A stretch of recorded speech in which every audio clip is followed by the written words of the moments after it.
So helpful. No, you're fine. Okay. Relax. Just let me just pull up in our... Relax, okay? Jesus Christ. You're acting crazy. Calm down. Calm down. I'm gonna just stop. You need to relax. Holy Ma'am, you're at a 10. I need you to take it to a 2. Jesus. That was special. That was special. That was cool. I thought you said I was special.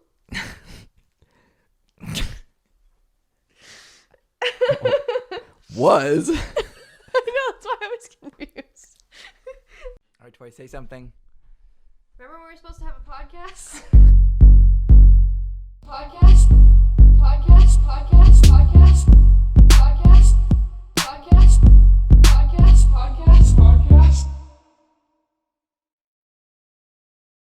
Are you ready to go?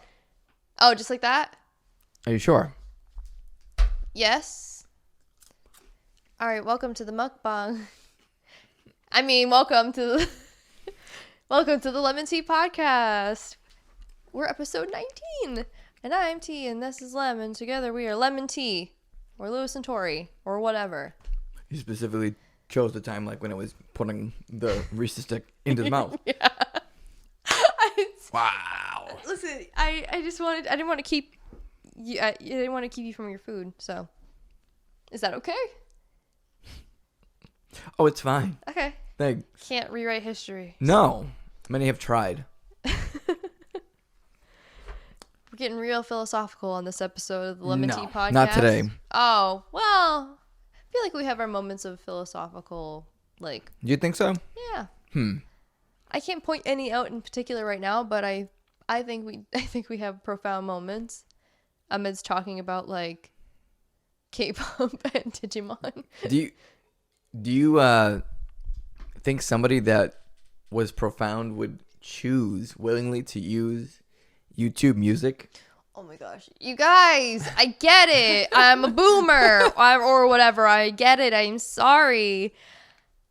That nobody else apparently uses YouTube Music. Now, that wasn't a shot at you from me. No, it was from people on TikTok who thank you for your interest in my TikToks that I make at the LEM'n'TEA podcast TikTok account. But like I don't know, I didn't know I was gonna get. I thought it was just be like haha funny. I didn't realize there was a censored and uncensored version of the Blackpink album. Yeah. And instead the comments were like, who uses YouTube Music? I use Spotify all the way. I'm like, meanwhile, okay. Both of us use YouTube fucking Music. And I'm not changing. No. That will not make me change, ever. In fact, I'll use it even more now. I'll use it right now while we record this. So, perfect. We won't get copyright stricken at all. Nope. All right. But yeah, so... Yeah, I don't know. I didn't know that there was still such a division, I guess. I thought if one person used Spotify, I'm like, okay, good for you. Yeah. It doesn't bother me. Like, whatever you want to use. Like, whatever was like, when the year-end Spotify lists would come out and people would be like, this or whatever. I wasn't retweeting everything being like, I have YouTube Music, who uses Spotify. Yeah. Because that's a waste of time. To me. Shout out, though. I do like the concept of showing, like, what songs you play the most. Like, I do like that. Yeah, and I think YouTube cool. Music is starting to kind of do that, too. So that's good. Which is great. But anyway, if you want some more random boomer TikToks, I guess, you can go to the LEM'n'TEA podcast TikTok and follow it and criticize our choice of music services, I guess. YouTube Music is fine. YouTube, however. Not so fine? Could be better. Rise up. Rise up. Gamers, rise up. No, I said, why is that? Oh, I thought you said rise up. It sounded like I did, I know. Sorry, it was the mukbang. Yes, it was. Thanks for pointing that out extra hard, even though I said sorry.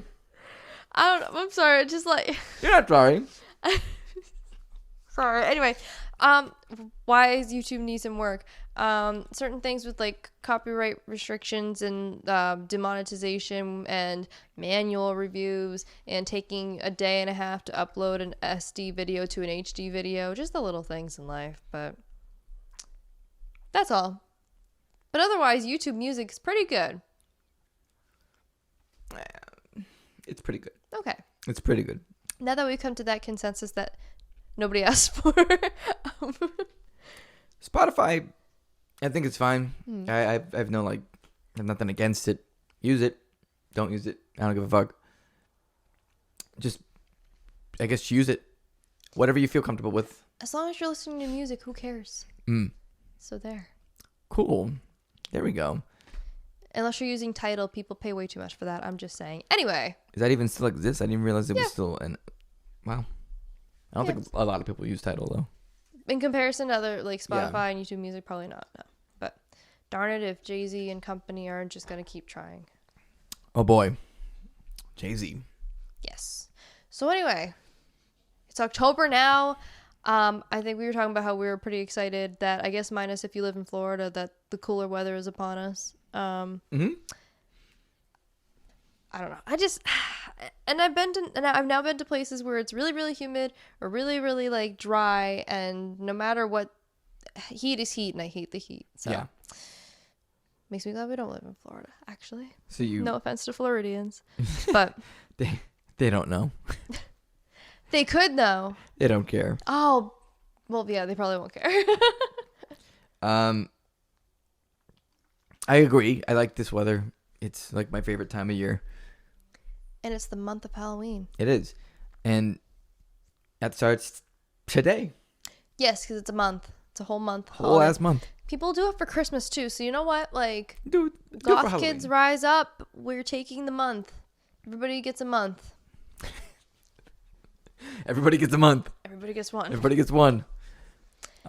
And along with, I'm going to do this now because ever since it came out, I guess I've kind of been wanting to talk about it. We're going to do Tory's K-pop Corner early in this program because October is bringing us a bunch of good comeback people. We love our women, so...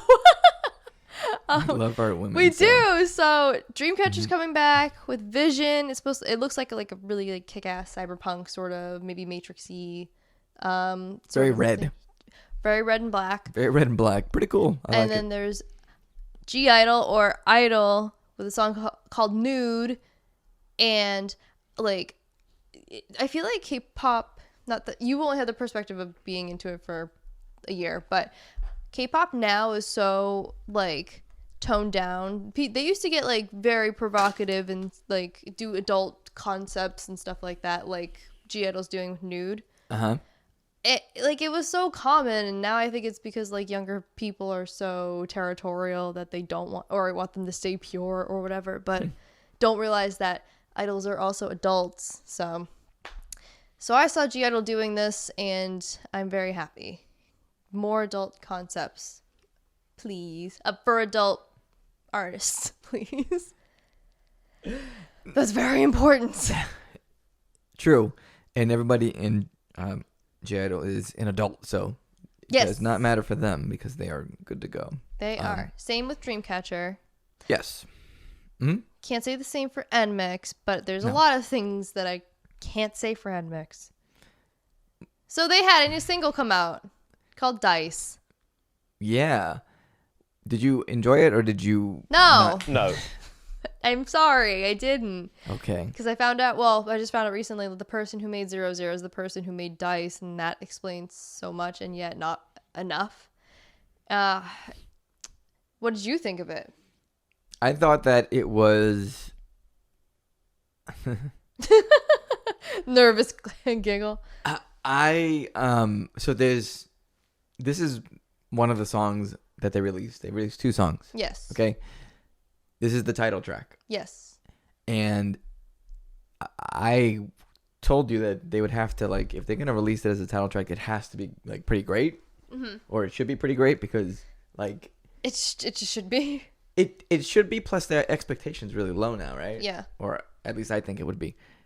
And they, for a second, for a minute, maybe a little more, I thought they nailed it. That's how it's kind of started with 00 though, Yeah. and then what happened? They did the NMIXX change up, which I hate. NMIXX change up. I don't think anyone likes it, and if they do, it's kind of a lie because it just doesn't work, or they don't know how to do it correctly. Is probably what it is. but it doesn't work in this song either. And unlike in 0 where it just was like really clunky transition, and it still sounded great, like the transition part was probably the best part of the song for me. Yeah. This transition makes no fucking sense. Like, and this is after listening to 0. Yeah. So it makes no fucking sense. Yeah. And then it goes back to what the beginning was, which is good, right? But by that point, you're like kind of taken out of it. You are taken out of it, and it sucks. It sucks that they did that. With what they are now branding as mix pop. Mix pop. MIXX pop. Which I don't really like, because I just feel like, all right, it's unique.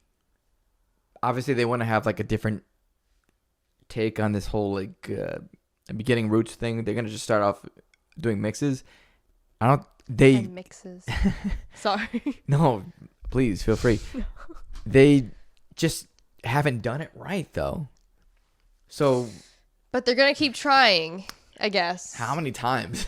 However many times they can afford, which is actually quite a few. So. You've said that before too, yeah. But then there was a bright spot, and we found a good NMIXX song. Yay! Like all the way through, not just in parts. Like the whole song's good. Pretty great. It's called Cool. And I think it's cool. What a rousing endorsement. Yeah. It's cool, and I think it's cool. I am Tory T, and I approve this message. Cool is cool. Cool it's like, is don't cool. you like Ronald Reagan's anti-drug campaign or something? God, Ronald fucking Reagan, huh? Drugs are bad. Drugs are bad. I don't know what he. No, he sounded way like weirder than that. I wasn't around for him. Well, his voice is like one that's really heavily impersonated. Oh. Well, or used to be. Okay. Anyways. Rip the legend. No, stop. Anyway, it was funny because I sent you Dice to listen to start off the morning, as you do. And then you were bummed out by it because the live reaction was great, where you were like, oh, I like this. And then I'm like, because you said I like the chorus. And I'm like, oh, he's almost at the change up. Mm-hmm. And then immediately it was like, oh no. And then so you were like, yeah, well, I still trust your judgment music, because you were asking like for a palate cleanser or something. And I sent you another NMIXX song. I think that made you probably question your faith in me.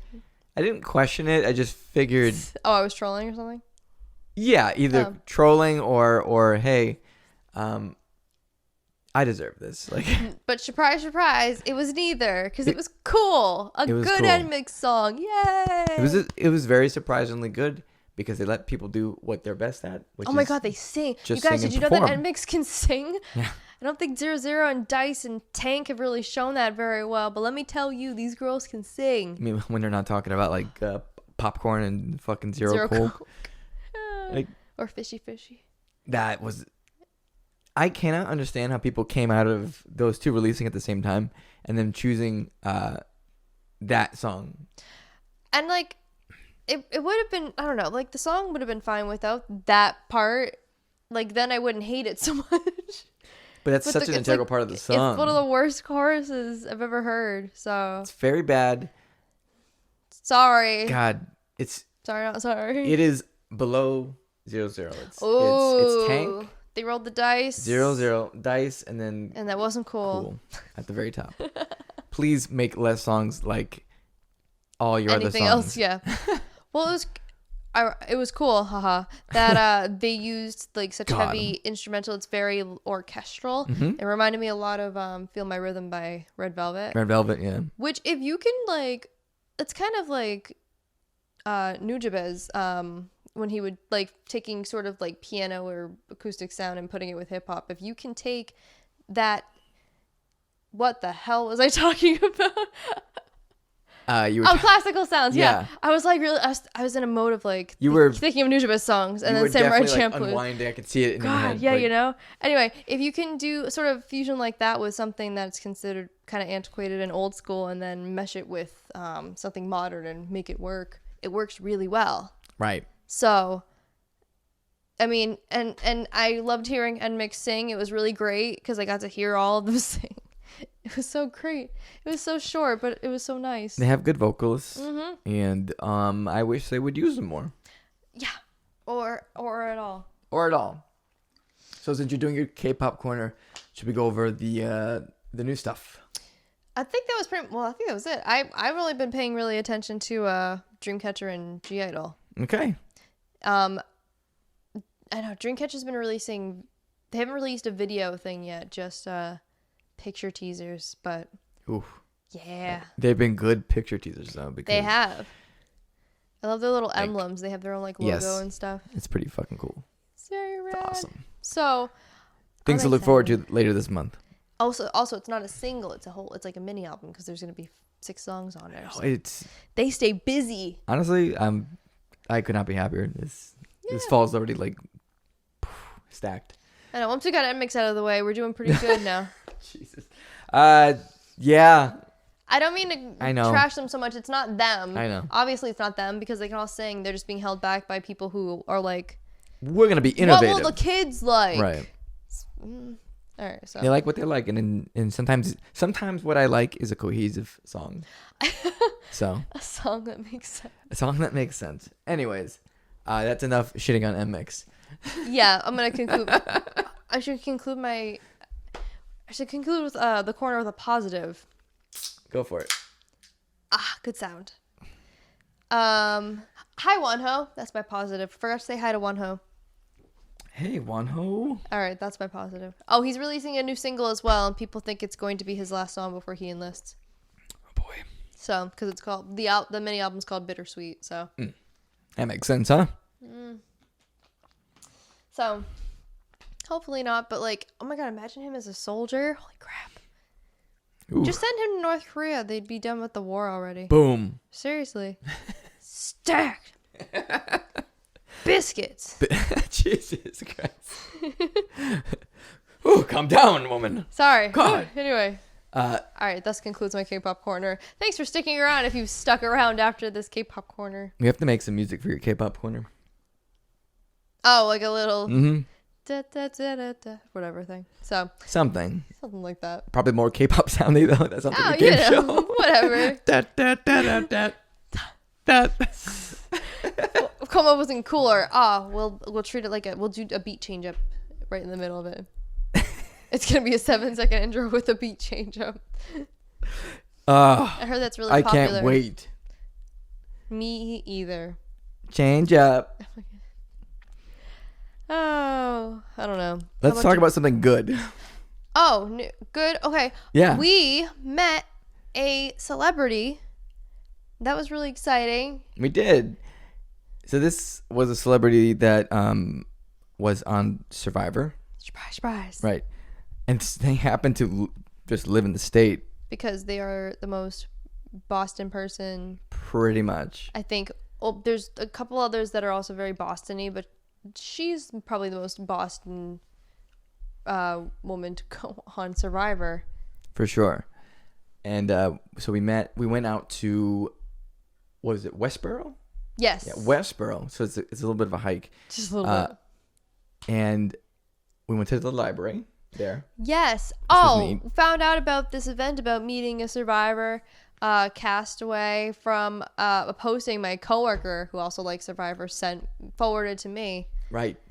And then I was like, we should go to this. And then you said, or 2 minutes later, like, all right, I already got I booked a reservation thing, so make sure you get one. And that convinced my coworker to also do this with me. So, hey. So yeah, we went to the library, which was because her daughter works at the library. You know, whenever I think about like what my legacy will be. Yeah. You know, not once did I think I would have been inspiring people to go to Westboro Library. Just go to any library. Survivor. Who? Denise Martin, because there's been more than one Denise on Survivor. The one from China. Yes. Right? Yes. The mullet, karate knowing, Boston gal. I should have asked her to do some karate. Martin. I contemplated it, but I was like, I don't really want to make her do like Dance Monkey Dance or whatever. Right. But I kind of wanted to see it.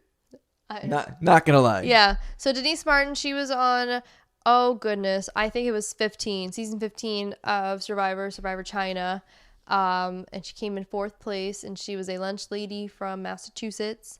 And she did it was like a museum. She like kept everything that she could, like the netting for holding their canteens, and the clothes she wore on Survivor, or the manual they got for like, here are the several hundred dangerous animals that you will encounter in China, maybe. The little beads that hang off the torch. Yeah, so cool. Which I thought was cool because people would just one thing that I thought was crazy was in the beginning of that season they're like in like a Buddhist temple or some shit, right? There's a bunch of like monks around, and they're just kind of, welcoming them in, and they give them each like a gift or something. They give them something, right? Like right, beads. yeah.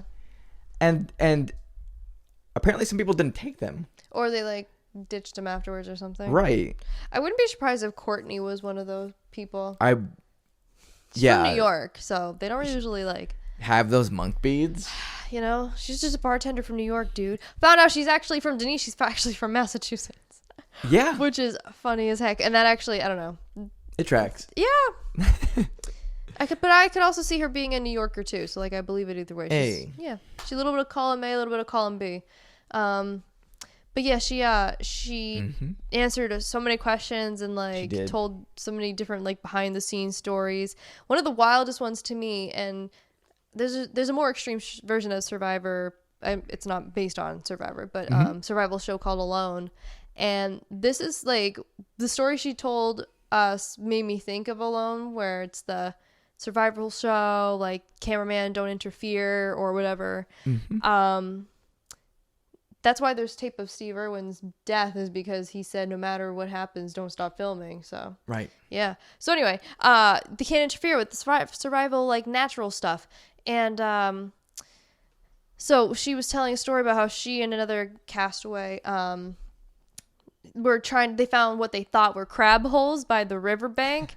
And so the guy who was putting his hand into it and trying to feel around for crabs, which also, first of all, was stupid anyway, because like, can't see him. How will you know there's a crab in there? It's going to pinch you very hard. So they couldn't find anything. So then they left. But then the cameraman like broke protocol because he said to them afterwards, he's like, I can't, usually I shouldn't be telling you this, but like, that hole you just put your hand into was for like a viper, like one of the most poisonous snakes in the world.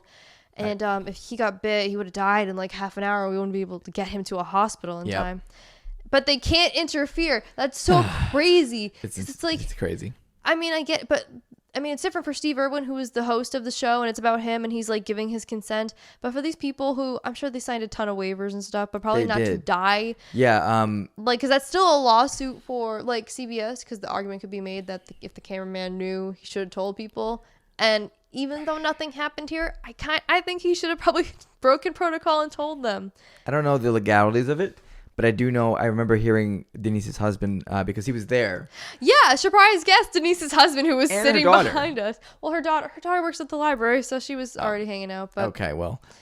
But yeah, surprise guest, Denise's husband. And he was saying that basically the whole forms that they had to sign for her. Oh, yeah, that's right. Was, I think it was like a total of like over 1,000 pages. Yeah. What a waste of paper. 1,000 pages. Yeah. So like, that shit is nuts. It is nuts. It is nuts. So, but yeah, we met her and she was funny. She's and exactly charismatic. The same as she was back in whenever the season was, Entirely. 2006. Like entirely. Like, we were walking in there like, I hope she still has her mullet. Yeah. And not only did she have the mullet, but she had like literally the same kind of everything stuff. else. Yeah. Nothing about her had changed. Nope. I was really bummed out that, because she's been one of the fan favorites around that has talked about that, like, being a fan favorite to want to play again, because she's only ever played once. And so one of the questions was if she would play again, and she said, oh, absolutely. And then she revealed that she had almost gotten picked for an upcoming season, Blood versus Water, which is just like past Survivor players and their significant others or relatives or whatever. But there were already too many mom and daughter pairs, and so she didn't get picked. I think that's such a crime, man. Such a crime. Oh, that's right. She was gonna do it with her other daughter, the one who wasn't there. Oh yeah, the one that wasn't adamantly like, no, not me. Yeah, not this daughter. Not this one. So yeah, but her family was great. She was awesome.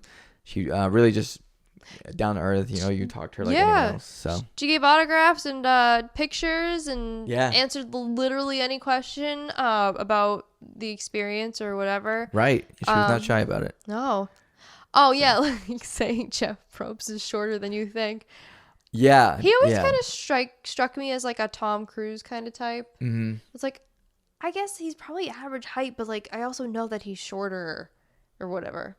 I don't know what his height is, but I forget. I've looked it up before. I think it is entirely average height, but yeah. But yeah, no, she was awesome. I think great. she was like a really not intimidating first survivor to ever meet. Yeah, not a bad one. No.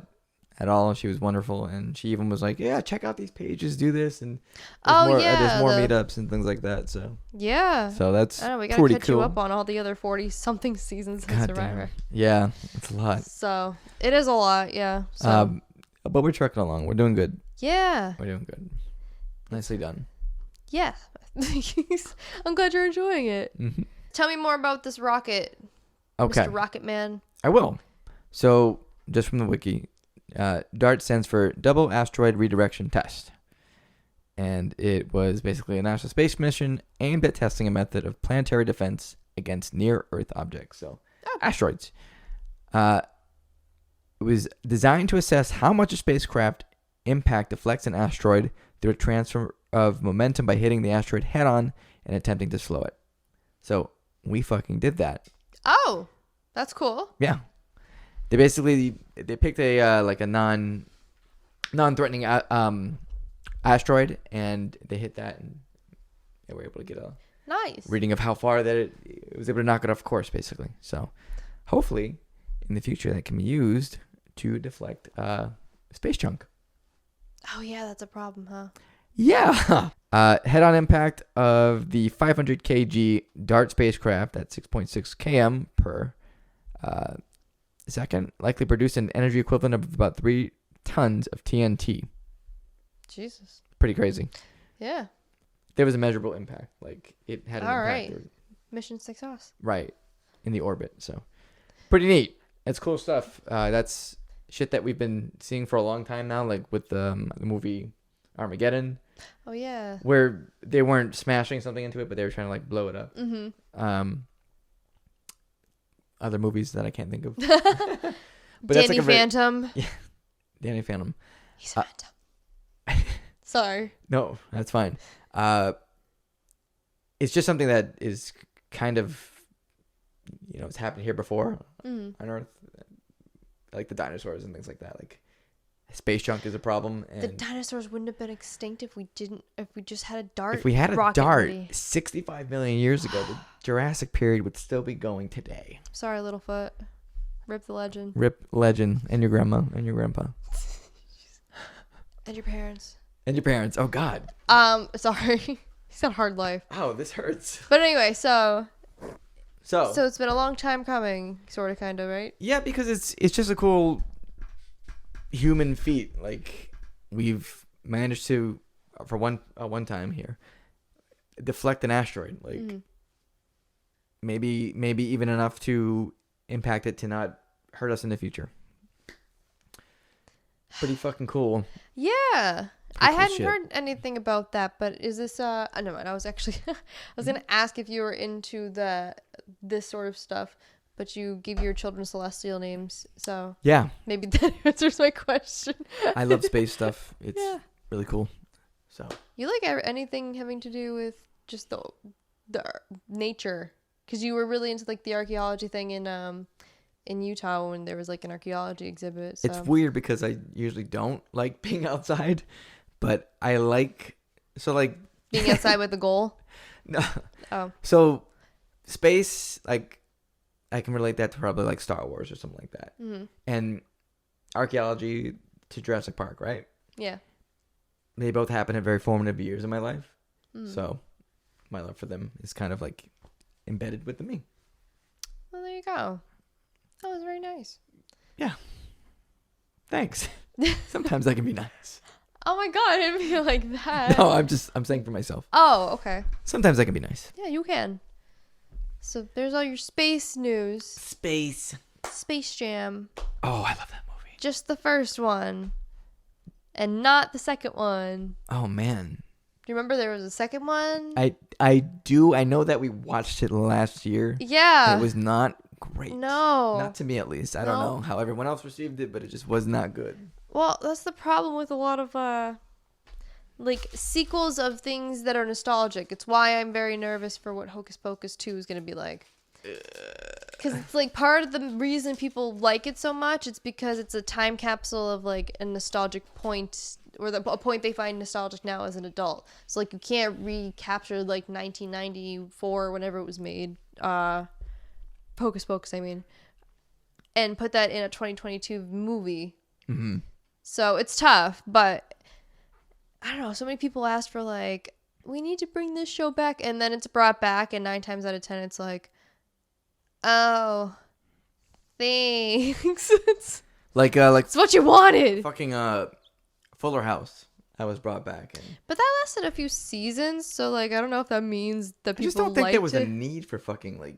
There's just no need for. You know what? It actually turned out to be a very good like reunion thing for Bob Saget before he died. So we can look at it that way. They were clairvoyant on the Fuller House set. Damn. So I wanted to bring this up because you had brought up Hocus Pocus 2.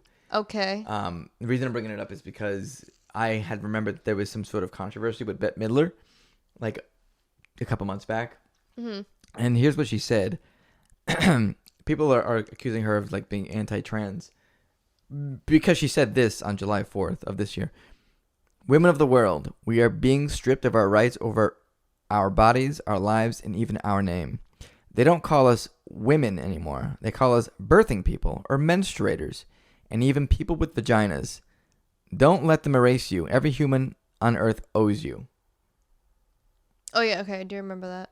So, yeah. Again, 9 times out of 10 when they bring something back, it's not, you don't want it. Like, you think you want it, you don't want it. Unless it is Saban Moon. I want that.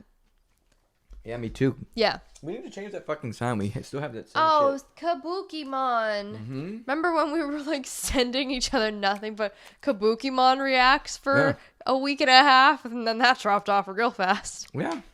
It's okay. He had his time. He did. He will rise again. Kabukimon rise up. So, you have something interesting on here. Oh? You want to talk about a group of, I think, YouTubers? Oh, we're going. All right. Yeah. All right. So, like, I'm going to jump on this stupid Try Guys Ned Fulmer controversy thing as well, although. Absolutely. Go for it. I'm not going to speak too much on the controversy itself. It's just sort of a launching point for me in a weird way. Okay. So, I actually really like the Try Guys, so this was like really upsetting. So I like memed a bunch with it and everything, but that's what I do to mask the pain. Oh God. No one knows how I feel behind the mask. So the Try Guys are 4 friends who became friends on BuzzFeed, and when they were all randomly picked to do some sort of, I forget, some BuzzFeedy video together, and they were like, hey, we all have really good working chemistry and whatever, and so they eventually left BuzzFeed, like everybody seems to do when they make their whole why I left BuzzFeed video, as you tend to do. And they made their own company, the Try Guys company, with their own YouTube channel and their own content on their own time. And they got really, really big. And one of them had to go and screw it up for everybody else. So there's one guy on there named Ned Fulmer, and he has been married and has 2 children, like 2 young children. I think they're both under 5. And it was revealed that for almost a year he cheated on his wife. And not only did he cheat on his wife, but he cheated on her with an employee of their company. And since the Try Guys don't have human resources, They had to do an internal investigation themselves to see, because Ned is a co-owner of the company, and the person he was cheating with was an employee that was below him in power. So it's a whole also very like power dynamic. Yeah. Because like a lot of people are saying, because the Try Guys ended up firing or letting Ned go. And so people were saying like, you know, they're acting so like high and mighty and they're just getting rid of him because he cheated on his wife. But the problem was who he cheated with, because it creates an unsafe environment for other people to work in, for fraternizing, basically.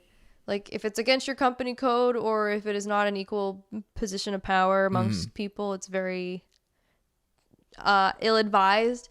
So, and legally they can't fire the girl he cheated with either, because she could turn around and say that it was like a blackmail or some shit.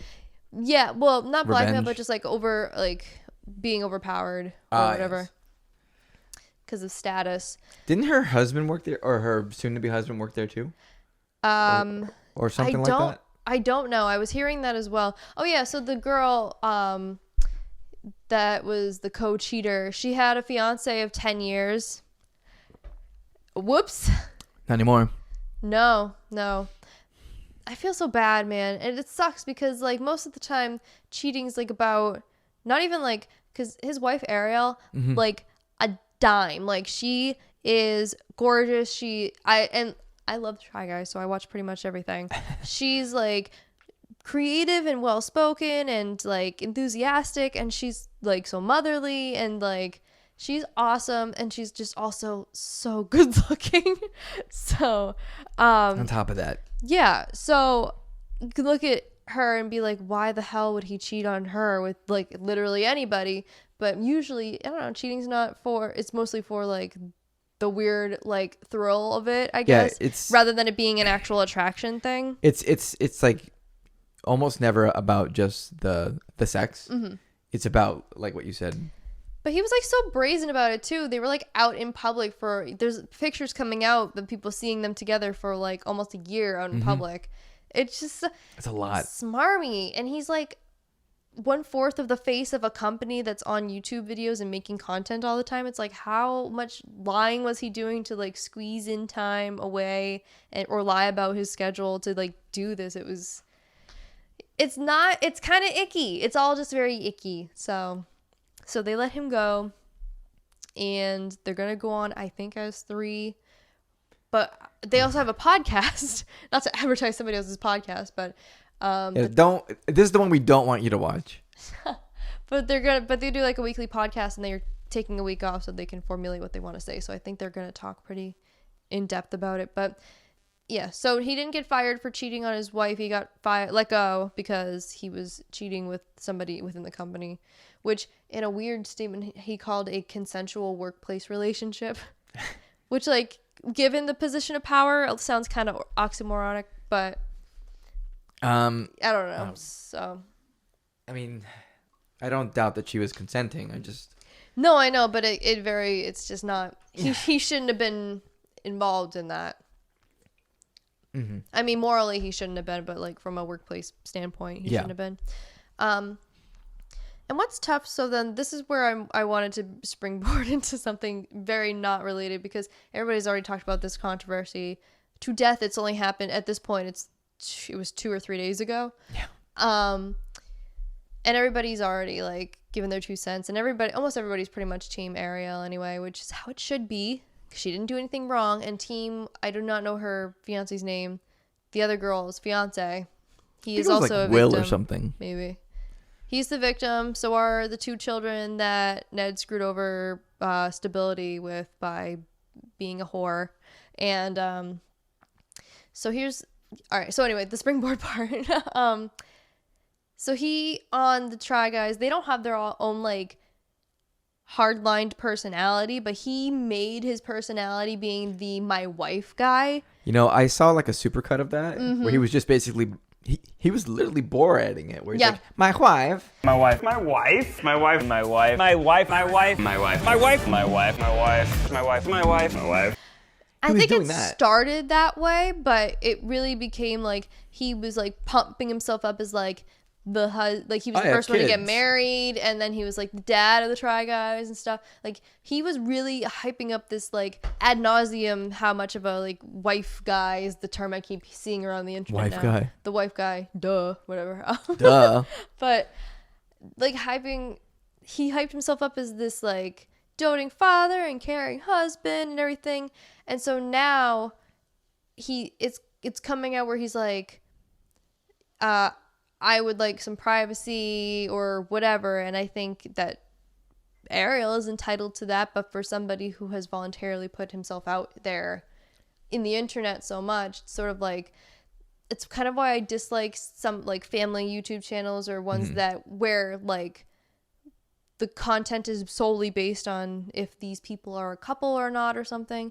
Because it's a very, the world's in very parasocial relationships, and we kind of like escape through other people's lives. Like, I wish I could be in Barbados like that Instagram model or whatever we project. It's the whole reason Fire Festival even happened. Yeah. Oh, good old Fire Festival. But when like breakups happen or people get divorced or something, and that's the entire bulk of their content, it just it makes the audience, because the audience has been with these people through all the good times, and so there is this sense of like, it's not really, but it's like this perceived sense of like an intimate knowledge of these people, and really feeling bad for them when something bad happens, and just feeling like you know them so well that they should be as upfront and honest with you about the bad things as well. It's kind of a dangerous precedent that I don't really like, especially for non-consenting children, but that's why people on the internet were taking it so hard and like being like, what do you mean Ned cheated on his wife? It's because there are compilations everywhere about him talking about his wife, about him talking about his kids, and now those have all aged ridiculously poorly, but that it's what he was pumping himself up to be as this personality for people to like go to for entertainment or to relate to, or to find maybe, I don't know, for whatever reason, like a dad figure in or whatever. Sounds weird now that I'm saying it since Ned's a whore, but God damn. I just think it's really easy to like not cheat on your significant other. That's all. Like get a divorce. I don't know. So had they been, so I don't know as much as you. Yeah. Had they been having problems prior? Not that as perceived, and that's also the tricky thing too, is that people who do put their lives out there can also control how much they put out there. Sure. So if they were having problems, it's easy to just not show those parts too. True. Okay. I was reading somewhere that this had been known since the beginning of September, but they were trying to work through things internally first, and then I guess somehow the video got leaked by the girl's fiance. Yeah. And then that's when all the like announcement stuff started to happen, and the speculation and everything. But there are, and I've gone back now, there's a couple of videos, their most recent videos, they've clearly edited him out. Yeah. Really well too, because at first some people were just kind of confused by like the zooms or whatever, but like then if you go back, like there's he's not there. Yeah, they do really well with it, like holy crazy shit. Well. So, and those videos are a couple weeks old, so those have been I think they've known for a while, but it's also it's someone's relationship too. Like it's such a hard line to draw, because like you want to be transparent, obviously, like with what's going on, but you're also like, that's somebody's life. And and that's why it's kind of like, I understand people, you know, who are concerned, maybe even to maybe a weirdly personal, uncomfortable degree, but it's what they are giving back from what they have received in seeing from these people be like personal and kind of you know, treating like YouTube like a diary sort of kind of. So parasocial relationships are very strange. But they're I guarantee you they're one of the most prevalent things, like on any YouTube type site, streaming platform, whatever. I think it's just the ones where the entire content hinges on a I guess a relationship of some kind, whether if it's like a family or significant other or whatever. Yeah. I just because like you're married and have kids and I'm married, but like you're not sitting here talking about like I don't know, like Ned, like my wife or my kids or whatever. Like if it comes up, it comes up. But that's, or even for Twitch too. Like that's not the bulk of at all of who you are. I try to leave private stuff alone just because that too. It's not like there's anything to hide, but I just like there's so much out there already on everybody. And I mean, we have accounts that are private where our like family lives or whatever are posted, pictures, stuff like that. But we do it with privacy options intact. Meanwhile, people, so it's different from like putting your kids on the internet, but it's like a safe space. Yeah. And then, or putting them all over YouTube, and they don't know what it will do to them in the future, and they can't necessarily consent to any like harassment they may receive through comments or whatever. So yeah, that's why that makes total sense, and I 100% agree with everything you just said. It's why I haven't like had my kids on stream. I dislike when people do that. Me too. Yeah. It's not that I don't want to play games with them. It's that I don't want them out there being seen by every weirdo on the internet. Because while I would love to sit there and play Kirby with my daughter for an hour or an hour and a half, whatever,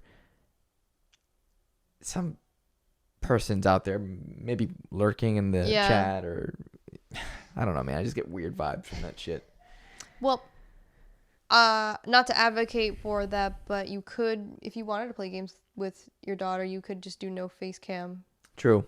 As well, if you wanted to. But obviously, you are the parent. That's your choice. And you're right. There are unsavory people lurking around the internet. And I would have to assume that all the people who do these family channels are aware of that and assume the risk and everything. Sure. And they're like, there's some, I'm saying this, and I am subscribed to one family channel. Which one? They're called Holding It Down. It's a black woman who adopted 2 white kids, and she always gets questions about like, why'd you adopt white kids instead of black kids or whatever. Sure. And they're like very sweet. She makes sure like she's never said where she, like, what town she lives in or whatever. She blurs out the faces of other people's children and stuff like that. And it is very like, here's my day-to-day life, which is very different from my son reviews this toy for the 500th time, sponsored by Hasbro or whatever. Like, it's very, you can just say different. Ryan's Toy World. Yeah. Okay, well, you can say Ryan's Toy World. He's a billionaire. So like the channel I watch is like what I would, it's like a home video. It's not pimping your kids out. It's like she's making memories and answering people's questions about like interracial adoption and stuff like that. It's sure. And then there's Ryan's Toy World, who has been like, I don't even know anything about this kid's personality outside of him opening toys. It's like, without toys, he is nothing, and that's his parents' fault. It's just, it feels so damaging to put your kid on the internet with like that. So kids in media is really tough. Like even on TV shows too, or movies, it's kind of, it's better, but they're still out there, and we see it all the time. Like child actors always like not always, but they have a good chance of like spiraling because they have access to. Yeah, I would like to think there's like good counseling and I whatever. I hope so at this point. Yeah, so I just realized I didn't plug the camera in, so. Oh shit! All right, I'm back. Great job. Thanks, Coach. Cool. But anyway, so Try Guys, right? The Try Guys, the yes, Try Guys, the 3 of them. Right. I'm curious about what direction they're gonna go. There's a bunch of people that they've had as like frequent recurring guests and stuff that people are saying could be the 4th. It's been joked about as being the 5th, but no. I don't know. I'm bummed out by the whole thing. It does throw off the dynamic a little bit. Nearly every single one of their videos with him in it are going to be immediately like very awkward. So I don't know. It just bums me out. Okay, I'm gonna ask you a hard question because you're a fan, right? Yeah. I know nothing about the Try Guys. I've seen their videos a handful of times. Okay? Mm-hmm. They're funny. Yeah. And I really like the one where they take that polygraph test. I think that one's really funny. I gotta watch that one back now though with the wives. Yeah. People are like picking a bunch of moments that didn't age well. They work fast. When there is a potential for shit to be stirred up on the internet, people are on top of that shit. Oh my gosh. Your that's downfall crazy. is Yeah. like you're done. Yeah. Anyways, Ned. Mm-hmm. Is it true that he is the most disposable try guy? Oh. I don't know. I didn't think so. I guess if I had to rank it, it'd be like second most. Who's the first? Zach. Okay. So, but anyway. Interesting take. I don't know. Interesting take. If I had to rank them. But anyway. Mm-hmm. Yeah, this isn't like a Big Bang thing, OT4, OT5 stuff, unfortunately. Disposable. Well, people are also pointing out a lot of like moments in which like I always got a vibe that he'd be the one to do this and that he was really like a closet pervert or whatever. And I didn't really get that vibe. I really didn't. People were saying like the ones who talk about their wives the most are like the ones like out in the internet stratosphere. It's like those people who constantly post like romantic things like You're like, oh man, all what the the fuck's time. going on with that person? Like going to date with my boyfriend or going to the movie with my boyfriend. It's like 5 posts in the same night or something. We get it. And supposedly, like, I like to believe sometimes it is because they're happy to be in a couple with somebody else, but other times it is to kind of delude yourself into thinking that like if I post enough about it, like people will say what a great couple we are or whatever, and we'll be like a great couple or whatever. But anyway, great couple. Great couple. So they are gonna go on without him. I saw they made a statement a couple days ago on Twitter. So did Ned. He made another statement like, "Oh, I just want to focus on my focus on your family." You know, family. like what you should have been doing from the start, Ned. It was such a weird. It was like a non-apology too. It was like for any people I may have hurt. It's like, pretty sure.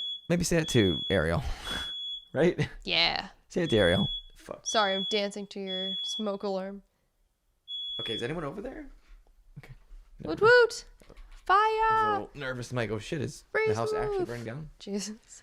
But yeah, so I don't know if they'll add a fourth. I think their dynamic has always worked with 4 people.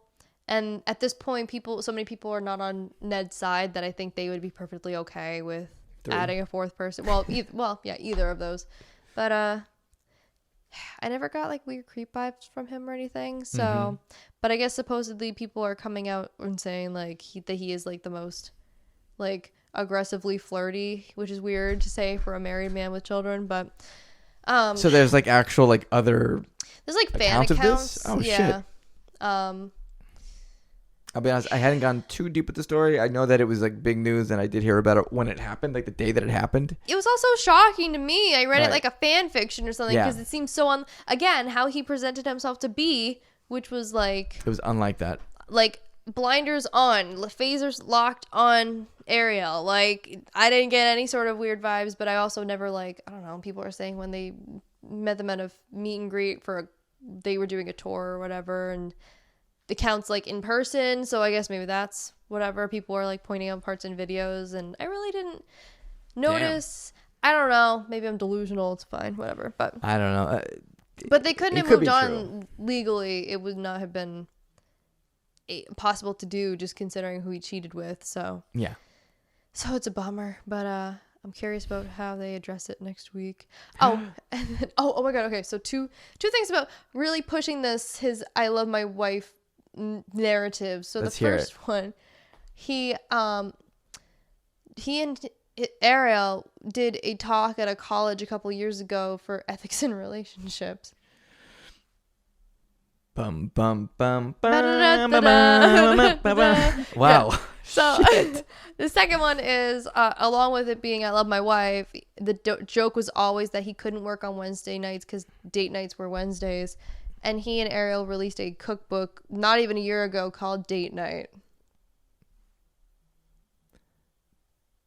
Bum bum bum da da da da da da da. So I mean, she sacrificed a lot, man. They were from Chicago, and he wanted to move to LA to be like in the entertainment industry, and so she packed up and left with him and gave him 2 kids and stuff. I don't know. The whole thing's crappy, and I don't know. I guess I would. I don't know if they would still be friends with Ned, the rest of the Try Guys. Like the fact that he almost like really ruined their entire business. That's pretty bad. So Ned. I don't know. Ned. It's weird to speculate for people I don't know, but again, it's like I watch so much of their content, I feel like I know a good chunk of them. Apparently not, but them's the follies of the internet, I guess. Yeah, media, like YouTube videos and that kind of media are just another form of entertainment. So it's just like anyone else, like any actor or any actress, I guess. It makes it really hard to continue to like put people on a pedestal and maybe stand them. Yeah. But it's so hard not to either because that's what their job is to do. You're they are to appeal to you and everyone else. Same thing with K-pop too. Yeah. Yeah. So. Yeah. So it's like some people make fun of people all the time, like, oh, they don't even know you exist and why you like them so much, and it's because of like they go through whole media campaigns or whatever to let people know who they are, and they do interviews to let people like into their lives. Yeah. You can't help but feel like I don't go around on TV and talking about myself, or even like on the internet and talking about myself as much as some people. Like I don't have my own Wikipedia page or whatever. I know, maybe someday. You don't? But so it's that sort of insight into their lives that makes people think, they know them on a more intimate level. Mm-hmm. So it's always tough. A weird thing. It's just always a weird thing. And then of course this is like a really tragic thing. So yeah, there's a lot of people hurting here. So yeah. But yeah, so that's my whole thing. It's like the internet can really sucker you into being like having your own blinders on and thinking that you really intimately know internet person, but maybe they're the best actors of all. I don't know. Like them for their entertainment, and if you can, not try for their not to, life status. Yeah, just enjoy what they produce and assume nothing, I guess. Yeah. Go off of what you see, and if it turns out that things are different, accept it too. Also, instead of cheating on your wife with a coworker or underling employee for almost a year when you have 2 kids at home, maybe just get a divorce instead. Might make things a little easier for you. Could have still been in the Try Guys, Ned. Just saying. Ned? I didn't even need to go to Yale for that. Ha ha. Oh, did he go to Yale? Yeah. Shit. Right? Idiot. Idiot. So stupid. Dummy. So anyway, that was mainly what I was going to talk about, because like I said, everybody's talked about the controversy. Yeah, the controversy itself. I just kind of had a problem with how much he purported himself to be something that he wasn't being for almost a year at least. This guy's a phony. Yeah. You big fat phony. You big fat phony. But there were some cool like jokes on Twitter going around that some of the Try Guys were even liking, which was really funny. I was like, all right, well, they've had time to process this, I guess. I think they just, that's humor kind of heals a lot of things. It does. Dark humor's great. Dark humor helps you get through the bad times. It does. But one of the things that was posted was anime characters who are the only characters you should believe are wife guys. Okay. And I didn't recognize some of them, but Maze Hughes was on there. Oh yeah. And I was like, yes, Hughes. That is a wife guy. Like everybody was talking about how, or Ned Flanders was trending as well. Ned Fulmer and Ned Flanders. Ned Flanders has been married a couple times. And people are like, the only Ned F I'm gonna trust is this one that wears the green sweater. So howdly doodly. Yeah, it was just Ned Flanders on that tag for hours. It was funny. So yeah, it sucks. I don't know. Like when you are in a company and you are also married and have children with somebody, like there's a certain moral ethics you should follow. It makes me hard to feel bad for anybody that is, if they're like, I don't feel bad for the two of them Because, like, could they lose their relationships? Yes, but guess what? You could have also... You feel bad for Not Ariel. entirely. You'll feel bad for the people who fiance. didn't actively make Yeah. the situation. So And you feel bad for the Try guys themselves, Yeah. the other ones who were fine. the company. company They built. employ like a dozen people or whatever. Sure. So it just Whew. sucks. I don't know. Very, very shitty situation. Also, be careful with posting about your kids on the like public internet. I would generally advise not to do that. I see some people who post on Reddit sometimes, or if it's like they don't cover the like if it's a picture and they don't cover the child's face. Mm-hmm. Like I think babies are fine because babies all look the same for the most part. they do. It's whatever. Yeah. But like children, if someone's like it's so and so's first day of school and it's like here is Nope. their school bus, it's like what the hell are you doing? Not doing that shit. No. No. Stick with private Facebook for goodness sake. I don't really post them anywhere. Mm-hmm. Other than Facebook for family and friends. Facebook is a great repository for photos and family It and is. Messenger. That's all I use it for. I use it as like a photo bucket, just dump pictures and Correct. and leave. Bye. Goodbye. Goodbye. So So that's the Try guys. the Try guys. Try. Get it? Like 3 of them. So Very good. yeah, crappy situation, but I'm all in for hearing about what's gonna happen and everything, and like all their significant others are close as well and stuff, so it's a whole thing. So A lot of healing ahead. hopefully, Hopefully. but Ariel, you deserve better. Huh? I said Ariel, you deserve better. You do. But anyway, You sorry. do. She really does. She does. She So does the other dude too. I just really can't remember his name. I'm sorry. Yeah. I'll find out. I'll On read the next about it. episode of Dragon Ball Z. Da da da da da da da da. All right. Wow. We are kind of moving today, huh? We are. We should talk about the death of a legend. Oof. This one hit hard. This happened Wednesday. Mm-hmm. And I saw it on Twitter. Yeah, you sent it to me in all caps, and I was like, "What? What do you mean? No, he didn't." Only person that would have cared. Wow, what do you mean? Only really? other person. Aw. Yeah, seriously. No one's. Who is? All right. So anyway, we are Listen. talking about Coolio. yes, the death of Coolio. Coolio. All of a sudden, apparently, it was cardiac arrest in the bathroom. Like Kind of Elvis. weird. Kind of sus. I don't know. I mean, Who's got it out for Coolio, huh? oh, you think he was murdered? No. I'm just fucking Someone slipped cyanide into his beer. or Whatever. I'm sure you would taste that right away. Not that it would matter, but I'm not sure if you can taste cyanide. I'm not actually sure. all right. Hey, poison experts, please leave your comments below. No, not poisonous. Can you taste cyanide? Please do not try it at Does home. this taste like cyanide to you? Yes. The follow-up Sum 41 album. Oh, God. Does this look infected to you? Yeah. But anyway, But yeah, he's dead. he is. He's gone. Very suddenly, too. Very So he's 59. I still feel like that's young. He didn't look that old either. Like, But he also didn't... like, he looks the same as he did in the Gangsta's Paradise music video. kind of, yeah. Yeah, kind of. He's a little heavier. Yeah, No. but, like, he doesn't look... He didn't look aged. So... No. He leaves behind a legacy of Gangsta's Paradise, obviously. God, what was the other song that The I really Keenan liked? and Kel theme song. Oh, I was gonna get there.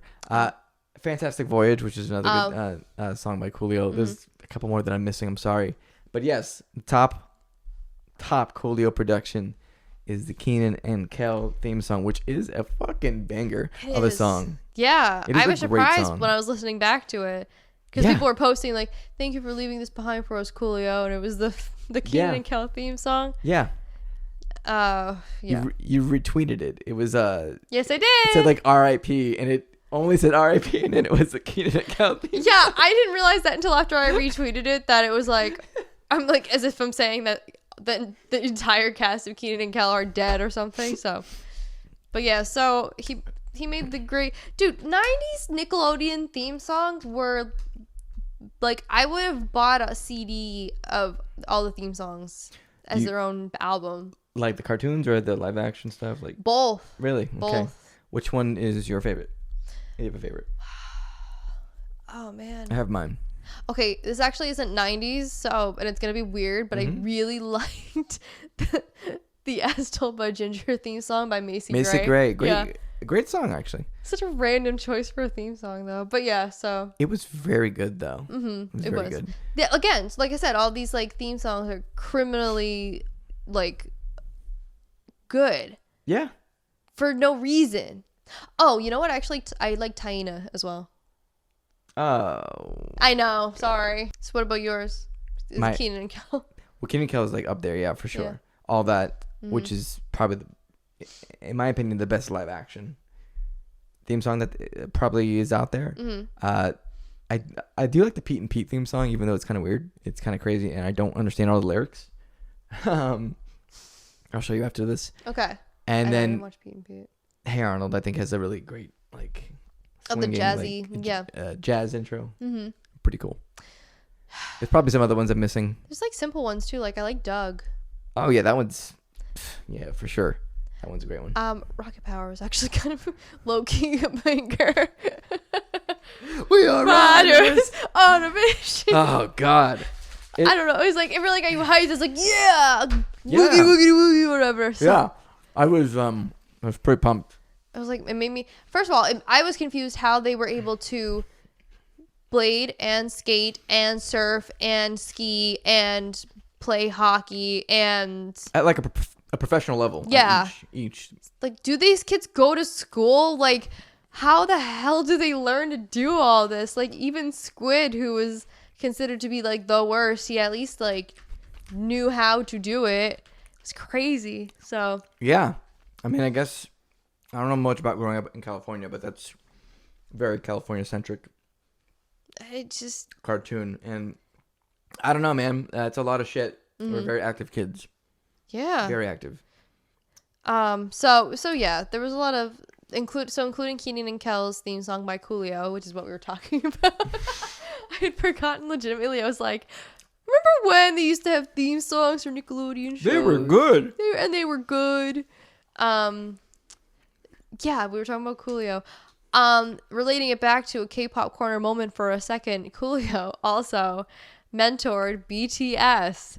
Ooh. And I've been waiting, like, I don't know if it... Have they made a statement I don't yet? know, I was just gonna look. I do want them to be like, thank you for teaching us everything that we know, RIP to the legend or whatever, so... BTS did a show that Coolio was like their mentor and was teaching them kind of how to be like it's called a rap star, American Hustle Life. Not a cringy name at all, by the way. So, and this was like baby BTS in like 2014 or 2015. But like they kidnapped these kids. Like they are half of them are still like children, not really children, but like young. And they like scared straighted them and just like kidnapped them, like made them take off their shoes, made them like live in a warehouse, right? And then they had people come in the next day and be like, I got you, like, right? I'm sorry, I think I have to go to the hospital. I'm experiencing PTSD symptoms right now. BTSD. Oh, hey, there you go. But and we stopped around there, so we didn't even get to the actual rap mentoring part. I just want to know who on Coolio's like management team was like, no, dude, this is a great opportunity. You should take this. Yeah, you should do this. I mean, it wasn't like a bad idea. It was just very random. I don't know. It's like I don't really understand how those two paths crossed. And also, they didn't write anything for Coolio yet. Their beloved mentor, BTS. How dare you? You better show respect. You better show. Right. Rude. So yeah. With that show. Yeah, we didn't really get very far. It got a little bit like, I don't know. There was a part of it that made me very uncomfortable, and I can't remember if it was actually like a stereotype part. I think so. Yeah, I think so. There's some play, as well as Asian too. There's some play into like, but not black stereotypes, because like BTS at the time are like kids from Korea, and it's a homogeneous country, and they don't have many like black people around or whatever. They don't, or maybe just don't know much about. They think of hip hop culture maybe more as an aesthetic than it being like sure an actual thing or whatever. So it is kind of like, it's educational and it's cringy in how innocent it is, because it's not being, none of it's being said maliciously.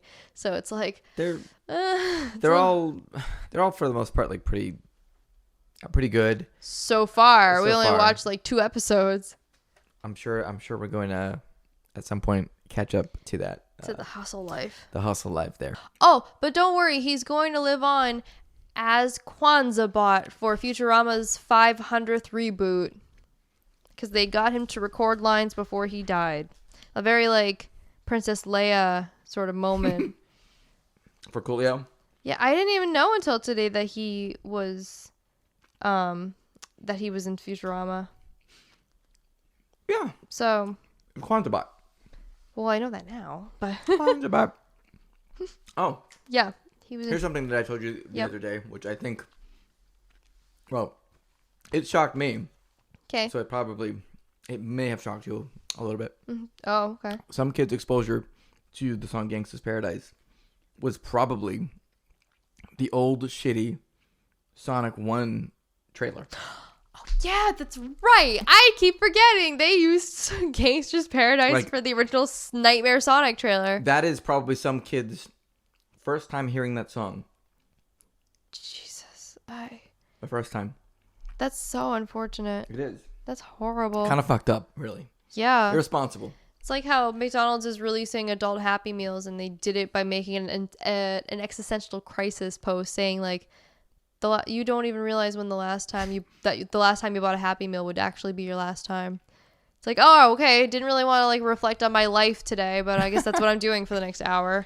So It was in the same vein as those posts like, one day you put your child down, you never pick them up again. And it's true. Oh, that one's sad. That one is sad, and it makes me think. Every time I hear that, I think about it all the time. All right, so now we're gonna sit for an hour and have you think about that. I'm gonna, yeah. Yeah. Okay, so the show you were thinking of for Coolio, I was looking this up. Fear Factor. He was on Fear Factor. That's right. Yeah, and then he was on several different Coolio named shows, including Cooking with Coolio. So Yeah, he was an avid cook. Like, he loved to cook things, and he was also a voice of a villain. I'm assuming due to the name, not to assume by name, but in Static Shock. oh shit, what a G, huh? Shit. Yeah. So he hustled, man, and it's unfortunate that he had to go out the way of Elvis, but not with drugs, because he died. You mean in the bathroom? He died in the bathroom. Yeah. That was where I was going with that. I wasn't insinuating that Coolio did drugs. I was just saying. We'll find out soon enough. Rip to the legend. I gotta stop saying. That's gonna be the name of the episode. Okay, it is. Rip to the Legend is the name of the episode. Maybe. I don't know if Rip is like a non-suitable title name. What do you think, Susan? Tell us in the comments below. Or can we Rest in peace? Can we put Rip in the comments? I guess so. I mean, Rip in the title. Yeah, why the fuck not? All right, or stick it to Susan. Yeah. Woo! Perfect. Good job, Tory. Thanks. That was great. Thanks. You made a decision on the spot too. That was crazy. I wish I could do that for everything in my life. Yeah, that would be cool. I'm saying for me, but Oh, okay. Well, I wish everybody could make a decision on the spot. It would make lines go a lot faster. it would. But anyway. In traffic. Like I didn't, or me, like really me, who spends like 30 minutes looking at the wall of cell phones before picking which new cell phone to get. Did you get a new one? I did. It's so big. It's ginormous. It's 6.5 inches. It's huge.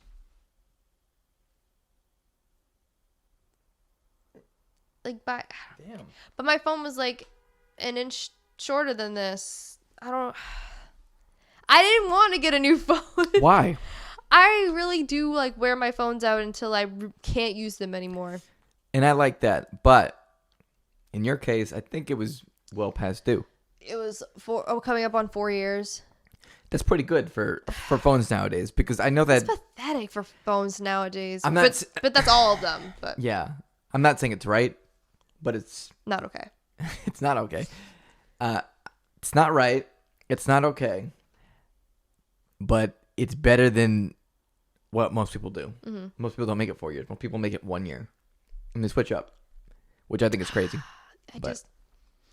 Yeah, 2-year warranties are crazy because they expect you to have a need for a new phone in 2 years. It's like, dude, what makes you think I can afford a new phone every 2 years? Yeah. It's like how some experts or whoever, I remember reading this thing where they said that bras are only meant to last 180 days, which means you would have to go buy a new one twice a year. You know how many bras Ashley has that I have seen for years now? And people collectively laughed because it's like, no, that's why they give you like tightening straps. That's why they give you like notch hooks.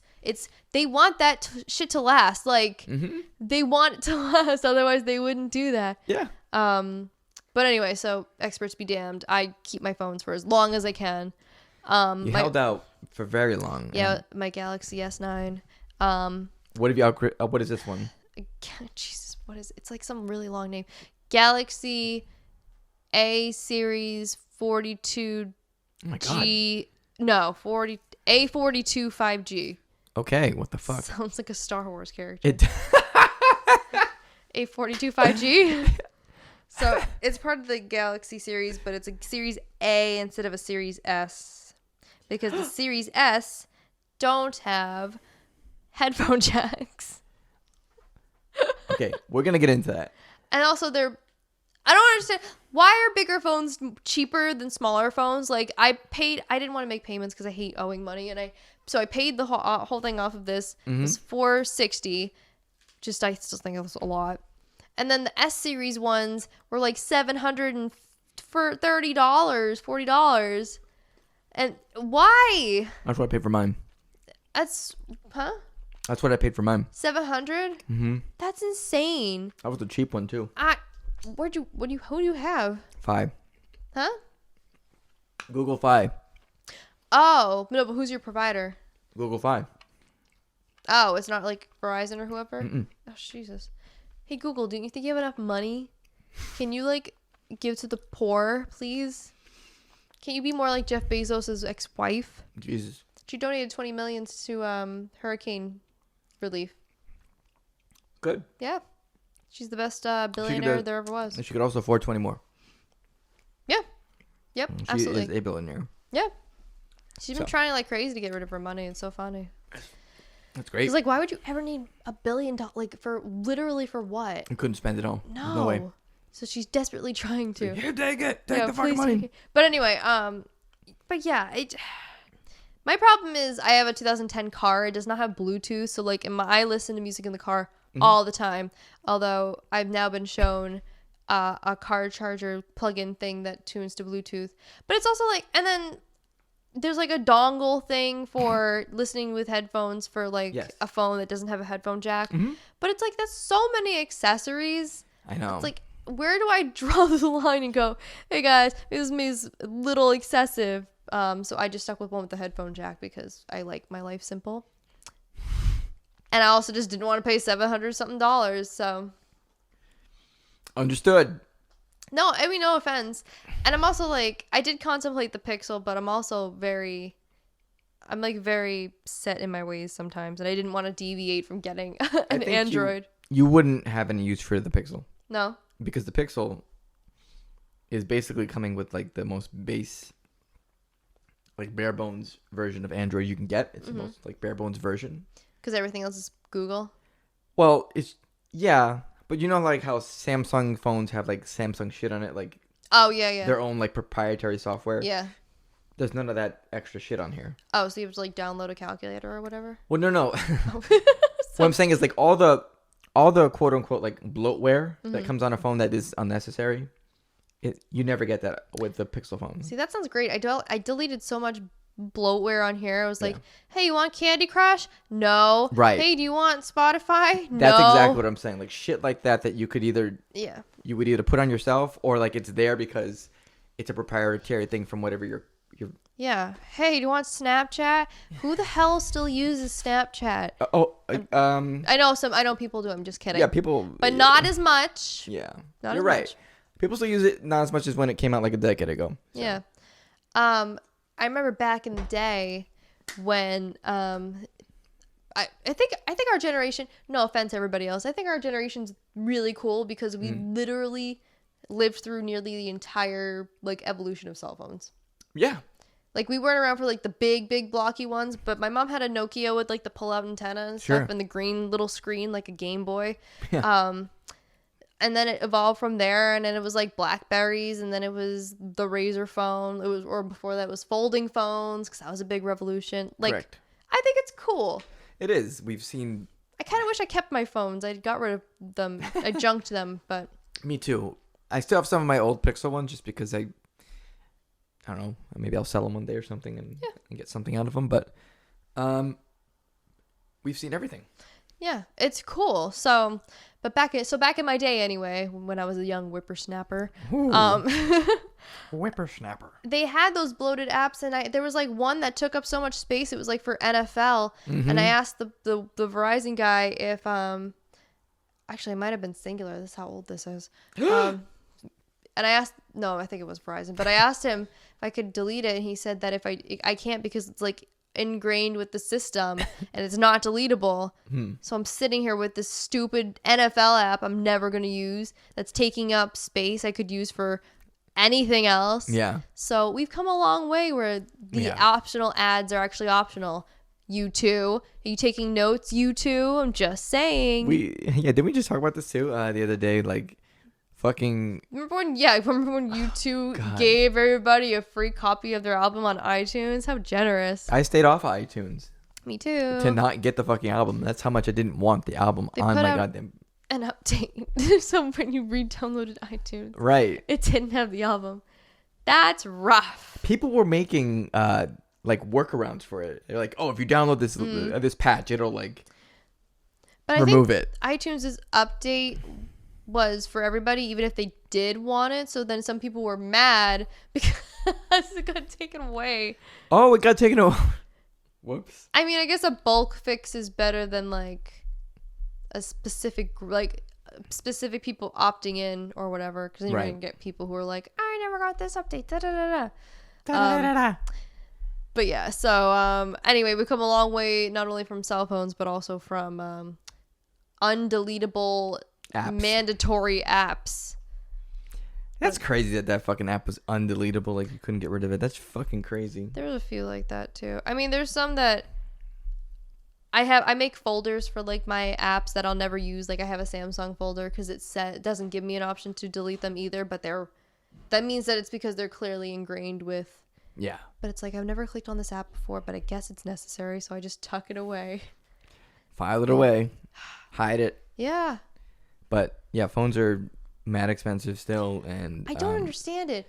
Oh, and the folding phones, I'm not at all convinced at all. It was never going to be something I bought, but I was there, and they were the sample ones, and they were already like, they weren't like white creased, but there was already like a bend. It was like, if you open the display one, it's not going to have the screen flat. I'm not at all convinced that it's something that we need, or is that it's going to work or whatever. I'm a hater. I already freak out when like the screen protector is on and it's not like I hate perfectly on. I hate that. So having a fucking like permanent crease that I cannot take out would be hell. Yeah. Horrible. It would be awful. Yeah. Nope. So I don't know. It's like that meme. It's like, you didn't think to stop. You didn't stop to think that this is a good idea before you did it or whatever. I'm misquoting it, but it's fine. You're just doing it for the sake of doing it. But at what cost or whatever. So it's very, I don't know. I'm a hater. I can't find, there's like two versions too. It's like, one's the size of like if you were to take this phone like in half, and then another one is like if you were to take it like hamburger style and hot dog style. So like it like folds in like the long way. Yeah. So it's just this extra thick phone either way. And the one that folds like a hamburger is like a Game Boy SP. Is hey, you want to carry this around in your pocket? All right. Humongous. Yep. Have fun sitting. Oh, you cracked it. Yeah, phones are big now. And the little phones are too expensive. They want you to buy the big phone. I just want a phone with a keyboard. You're fucked. I know. I want those to come back in style. Ashley had a fucking keyboard on one of her phones, and it was the best phone she's ever had, according to her. And she literally one time bought a Facebook phone. Like, oh my god, yeah. you remember it had like a with Facebook the Facebook button, yeah. Like, whose brain idea was that? Yeah. Jesus Christ. Remember Facebook when that was a necessity? God, Facebook sucks, man. It's awful. I know I would leave if I could. I would too. Trust me, in a second. Facebook sucks. Hey Zuckerberg. Anything else you want to talk about? That I want the key. I said it already. I want the keyboard thing. That was like the only phone that I knew I was confidently texting without misspelling anything. It had the little like divot things for the 2 letters, so you knew where the middle was, and from there you're golden. I remember MTV, like they had this little mini doc on kids in a fast texting competition. Yeah. With those phones and stuff. It was crazy. Oh God. Dude. I forget what it was called, but that was literally the premise. It was like, who is the fastest texter? It was sponsored by some like major cell phone company, I think. It was like those did you ever learn to type from Mavis Beacon? No, we didn't have that. Well, okay, so besides that, one of the ways that we learned to type was the teacher would put construction paper over our hands or whatever, and then it would be like using a typing program, like how many correct words you can get. It feels like that, like it feels like that for the texting competitions. Yeah. Like people also just like to test how fast they can type. This was a thing on cell phones with buttons, guys. They had buttons. They had their own keyboard, man. Some of them had a stylus. I only had twice in my life I've had phones with a keyboard. One was for like a week because I was getting a phone like shipped in or something. Oh, they give you like a loaner phone? They gave me like a loaner phone from like AT&T, which I've never had them do. And it was a BlackBerry. And I'm like, okay, I've never had a BlackBerry, but whatever. Yeah. I forgot I even had it. They're fun. I forgot I even had it. You know how I remembered that I had a BlackBerry for 1 week? I had a dream about it. I had a fucking dream about it like years later. Wow. And I had to be like, did I have a BlackBerry at one fucking point? And I did. For 1 week. That was your loaner phone. I've never heard of that. I've never seen it happen again. Only in also, Florida. I stopped going to... No, it wasn't Florida. Oh, it was here? It was here in Massachusetts. What are we doing? You know the Home Depot where I used to work? Yeah. There was an AT&T across... I think it's still at that there. AT&T. Yeah. Jeez. Oh my God. Yeah. The hell? All right. I really don't understand. So... All right. Sorry, Florida. You were blameless for once. Yeah, you probably fucked up too. The second time was I just had this one that would like... It would push up and down. So you... Oh my God. I loved those. Yeah. And I had that, and I was so good at the texting little like that thing. clicking noise up at the top. Oh, God, yeah, satisfying. Yeah. Those are cool. Felt like Kim Possible or something. It really did. Yeah. And it was, dude, I was good on that keyboard too. Like, and let me tell you about T9. I was fucking a beast at T9. Okay. Yeah. I was a fast fucking texter, man. And I didn't even have texting in the beginning. I got texting in 2008. Oh yeah, you had to pay for texting, guys. It wasn't always unlimited. It wasn't unlimited back then. It cost fucking money. There weren't free options like Messenger or DMs. No. You kids don't know how good you have it. No, you don't. You have no fucking clue. Paying for texting. I think you really could if you were a child of the millennial era. I think you were really good at texting, thumb texting, like with your keyboard. Absolutely. Yeah. And sometimes you could text without even looking, like that's in what class. I'm saying. You know what I mean? Like, you have a phone down here. Yeah. So, I didn't get to experience that really because I didn't have texting. When I was in high school. So, I had a cell phone, but it didn't have anything on it really. So I didn't use it until much later. Oh, you could have used it for games at least. Download some games. Snake. Remember when you had to download ringtones? Yeah, I do. Shit was crazy. Again, you guys don't know how good you have it. It's just going to internet now. Just boop, there it is. Right? Or they give you like more than 5 ear-piercing ringtone options. Oh, God. Jesus, man. Old cell phones. We've come a long way. Shit's fucked. Crazy Frog. Crazy Frog with his dick. Bing, bing. They got rid of it for the American version. That was only in Europe where they do like... him. Oh, my God. Wow. Sorry. No, you're not. Or like the gummy bear. Did he have a dick too? No, he wore underwear. It had like a Oh. 5 o'clock shadow. It was very strange. Is it the one that was like, I'm a gummy bear? Yeah. My kids used to like that song when I played it for them when they were kids. Well, they were kids. They're I'm blameless in this. When they were babies. Ah, babies. Okay, Babies. there we go. They're still kids. They're still blameless in it too. So, It's my fault. so yeah. Long story short, I got a new cell phone. And the only reason I did was because my other one overheated twice. And there's a kind of sort of long-standing joke with you and others amongst our friend group where if Tory's phone is doing something funky, the joke is to ask people if she should get a new phone. And the answer being yes. Why are you looking at me? I don't know. Just where I'm looking. Yeah. Are you accusing me of doing something? Yeah. Say it. I already no. No, say it. I'm just saying, like, I don't think you tell anybody else who has cell phone problems to get a new cell phone like you have for me. Polls. This dude's made polls where the only options for Tory to do cell phone are yes. Bringing it up constantly. I remember Constantly. the one that I had when we went to Japan. That one was dying. I had a battery pack with me at all times. Right, I remember that. And there would constantly be a follow-up along with did you get your passport with did you get a new phone? True. I did do that. Do you do that with anybody else? I rest my case. I'm thinking.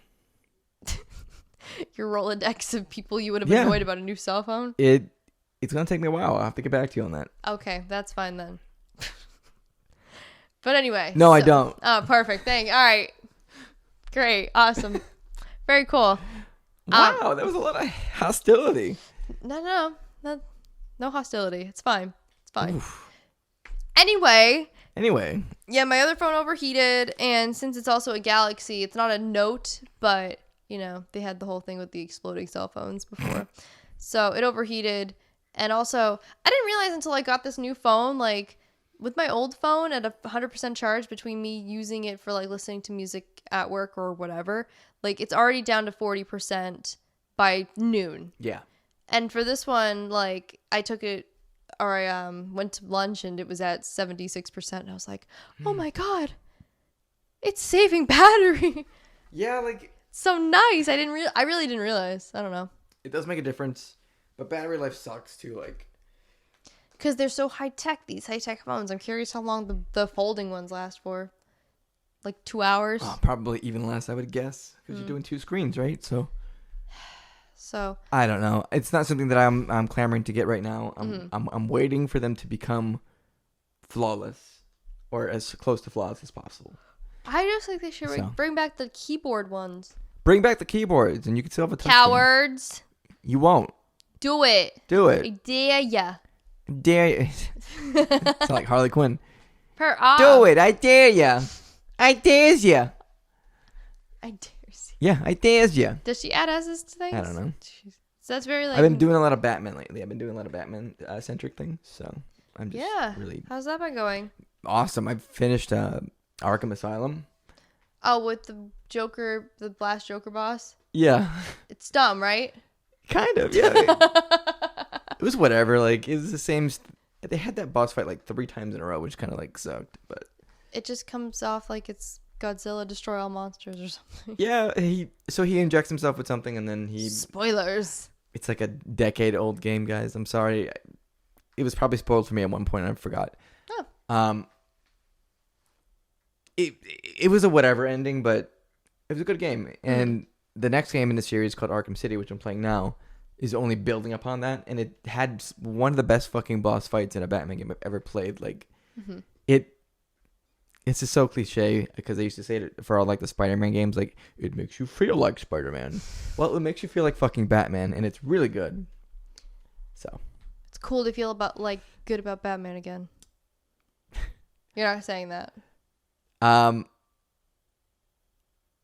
you a fan of DC? Okay, listen, just listen. I'm listening. I love DC. Someone said it best once before, I don't know who, but they said Marvel makes the best superheroes, but DC makes the best supervillains.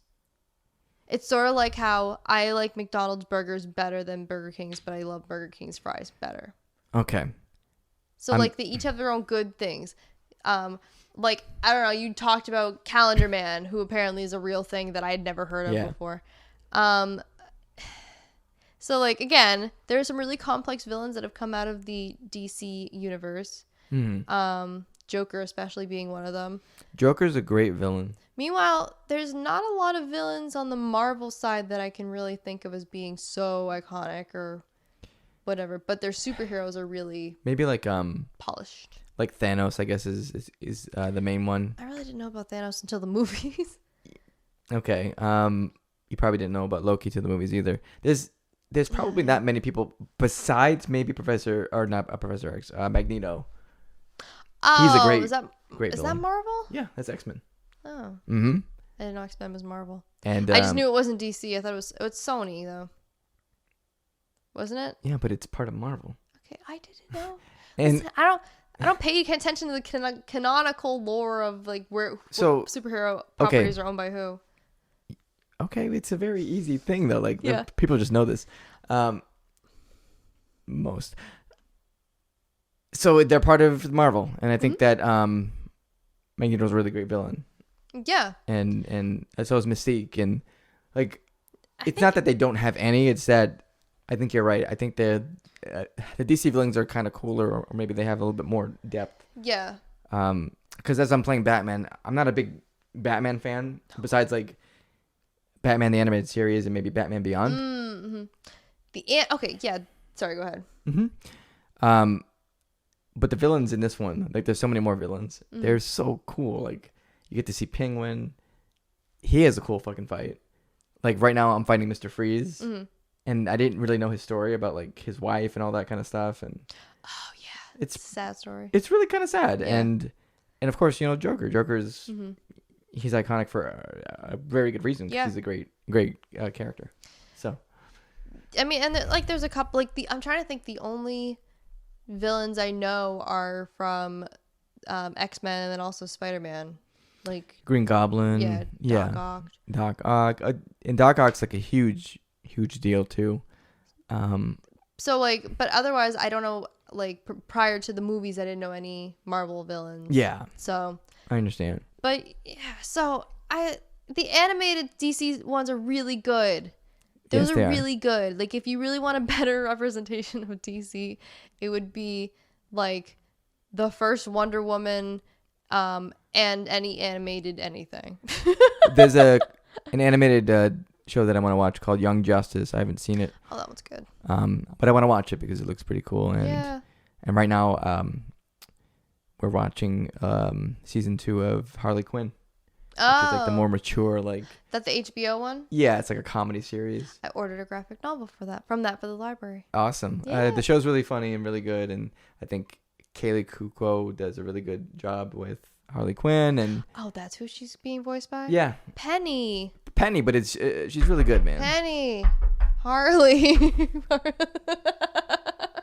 I don't know what that means. I'm sorry. I'm so lost. It's a Big Bang Theory. Oh, I don't know anything about that show except for the fact that I didn't like it. Okay, well. Sorry about that. No. So, don't apologize for that. I just didn't know. Now you know. I do. But it has a lot of good voice cast. It has a lot of good stories. Specifically, I don't really want to spoil it, but there's a funny part that just happened. No, see for I won't yourself say anything. then. You might watch it, so I'm not going to spoil it. Yeah. But yeah, it's good.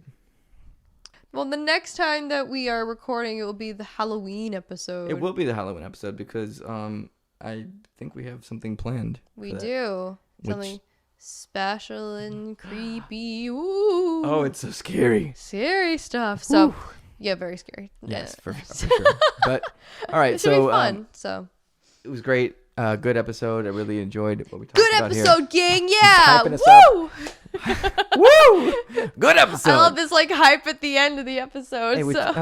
I'm trying to keep us, pumped up. Yeah, absolutely. I'm pumped. Let's go. And if you're pumped up, you should go check out Tory's YouTube at youtube.com/azaratsflame with 2 E's at the end of the word flame.